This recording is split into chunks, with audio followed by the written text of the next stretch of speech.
Heaven by Ellen G. White. Chapter 4. God's People Delivered. God manifests His power at midnight. By the people of God, a voice, clear and melodious, is heard, saying, "Look up," and lifting their eyes to the heavens. They behold the bow of promise. The black, angry clouds that covered the firmament are parted, and like Stephen, they look up steadfastly into heaven and see the glory of God and the Son of Man seated upon his throne. In his divine form, they discern the marks of his humiliation, and from his lips they hear the request presented before his Father and the holy angels. I will that they also, whom thou hast given me, be with me where I am. John chapter 17, verse 24. Again, a voice, musical and triumphant, is heard, saying, they come, holy, harmless, and undefiled. They have kept the word of my patience. They shall walk among the angels, and the pale, quivering lips of those who have held fast their faith utter a shout of victory. It is at midnight that God manifests his power for the deliverance of his people. The sun appears, shining in its strength. Signs and wonders follow in quick succession. The wicked look with terror and amazement upon the scene, while the righteous behold with solemn joy the tokens of their deliverance. Everything in nature seems turned out of its course. The streams cease to flow. Dark, heavy clouds come up and clash against each other. In the midst of the angry heavens is one clear space of indescribable glory, whence comes the voice of God like the sound of many waters saying, "It is done." Revelation chapter 16, verse 17. The Great Controversy, page 636. The foundations of the earth seem to be giving way. There is a mighty earthquake. The firmament appears to open and shut. The glory from the throne of God seems flashing through. The mountains shake like a reed in the wind, and ragged rocks are scattered on every side. There is a roar as of a coming tempest. The sea is lashed into fury. There is heard the shriek of the hurricane. Like the voice of demons upon a mission of destruction, the whole earth heaves and swells like the waves of the sea. Its surface is breaking up. Its very foundations seem to be giving way. Mountain chains are sinking. Inhabited islands disappear with their living freight. The seaports that have become like Sodom for wickedness are swallowed up by the angry waters. Great hailstones, everyone about the weight of a talent. Revelation chapter 16, verse 21, are doing their work of destruction. The proudest cities of the earth are laid low. The costly palaces upon which the world's great men have lavished their wealth in order to glorify themselves are crumbling to ruin before their eyes. The Spirit of Prophecy, Volume 4, pages 453 and 454. A special resurrection before Jesus appears.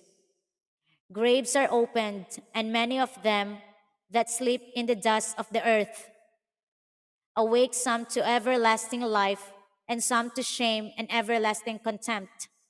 Daniel chapter 12, verse 2. All who have died in the faith of the third angel's message come forth from the tomb glorified to hear God's covenant of peace with those who have kept his law. They also which pierced him, Revelation chapter 1, verse 7, those that mocked and derided Christ's dying agonies, and the most violent opposers of his truth and his people are raised to behold him in his glory and to see the honor placed upon the loyal and obedient. Thick clouds still cover the sky, yet the sun now and then breaks through, appearing like the avenging eye of Jehovah. Fierce lightnings leap from the heavens, enveloping the earth in a sheet of flame. Above the terrific roar of thunder, voices, mysterious and awful, declare the doom of the wicked. The words spoken are not comprehended by all, but they are distinctly understood by the false teachers, those who a little before were so reckless, so boastful and defiant, so exultant in their cruelty to God's commandment, keeping people are now overwhelmed with consternation and shuddering in fear. Their walls are heard above the sound of the element. Demons acknowledge the deity of Christ and tremble before his power, while men are supplicating for mercy and groveling in abject terror. The Great Controversy, pages 637 and 638. The Ten Commandments revealed to all in the sky. Through a rift in the clouds, there beams a star whose brilliancy is increased fourfold in contrast with the darkness. It speaks hope and joy to the faithful, but severity and wrath to the transgressors of God's law. Those who have sacrificed all for Christ are now secure, hidden as in the secret of the Lord's pavilion. They have been tested, and before the world and the despisers of truth, they have evinced their fidelity to him who died for them. A marvelous change has come over those who have held fast their integrity in the very face of death. They have been suddenly delivered from the dark and terrible tyranny of men transformed to demons. Their faces, so lately pale, anxious, and haggard, are now aglow with wonder, faith, and love. Their voices rise in triumphant song. God is our refuge and strength, a very present help in trouble.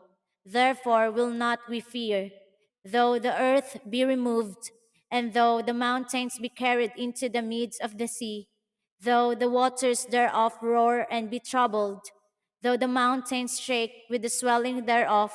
Psalm chapter 46, verses 1 to 3.